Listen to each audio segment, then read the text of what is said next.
Hi guys! Welcome to Mariju's Vlog. So for today's video, ay tuturo ko sa inyo yung tatlong tricks sa Messenger na marahil alam na ng iba pero hindi mo pa alam. Number 1, paano palitan ng color yung active status natin sa Messenger. Katulad ng nakikita nyo dyan guys, yan. So madalas color green yan. Pwede natin siyang palitan ng ibang color kung nasa inyo kung anong gusto nyong color. Number 2, paanong hindi malalaman ng Facebook friends mo na online ka.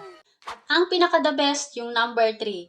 Paanong isin yung message nila o yung chat nila sa Messenger na hindi nila malalaman na nakita mo na yung message nila. Uy, alam ko, pabor na pabor to sa mga taong madalas kamustahin tapos sasabihin, Mars, baka meron ka dyan, gipit lang. At bago tayo mag-umpisa, isang shoutout muna mula kay Sir Roniel Santos. Shoutout sa iyo, sir. At kung bago ka pa lang sa channel ko, welcome to my channel, Mariju's Vlog. Dito nag-upload ako ng mga tutorial video, shorts video, and personal vlog. Please, don't forget to like, share, and subscribe. And hit the notification bell para updated ka sa lahat ng mga video na i-upload ko. Okay guys, so start na tayo at tapusin mo tong video na.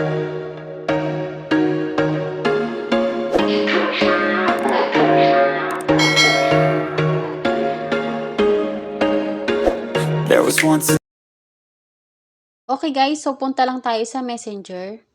Tapos, i-click nyo lang yung tatlong guhit na nasa taas. And then, settings. Scroll lang natin. I-click nyo guys yung accessibility.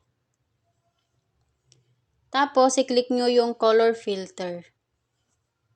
Yan guys, kapag naka-unfiltered, ibig sabihin, yan yung color na madalas natin nakikita, yung color green.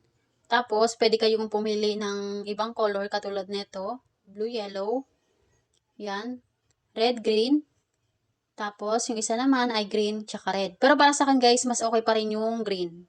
So, lalagay ko pa rin siya sa unfiltered. So, nasa inyo na guys kung ano yung gusto nyo. Tapos, i-back nyo lang. Okay guys, so number 2, kung paanong hindi makikita ng Facebook friends mo na online ka. So, syempre, dito ulit tayo sa Messenger. Tapos, i-click nyo yung tatlong guhit na nasa taas. Tapos, settings. Yan, scroll lang natin. Kung kanina yung pinili natin ay accessibility. Ngayon guys, ang piliin nyo ay privacy and safety. Yan. Tapos, dito guys sa baba, i-click nyo lang yung active status. Yan, kapag ka naka-turn on siya, ibig sabihin, makikita ng mga friends mo na online ka. Pero kapag ka naka-turn off siya, yan, nasa inyo kung ilang oras nyo siya gustong naka-turn off or nasa inyo kung hanggang kailan nyo siya gustong i-turn on ulit.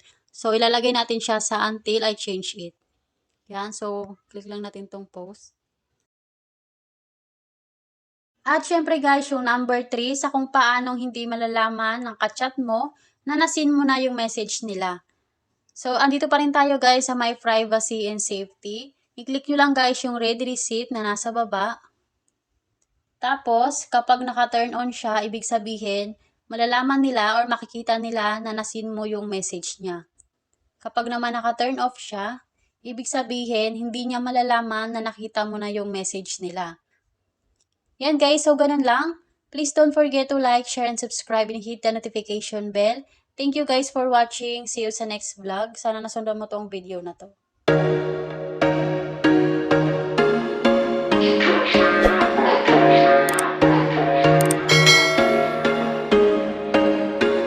There was once a day that I would pray for you. I'd go and miss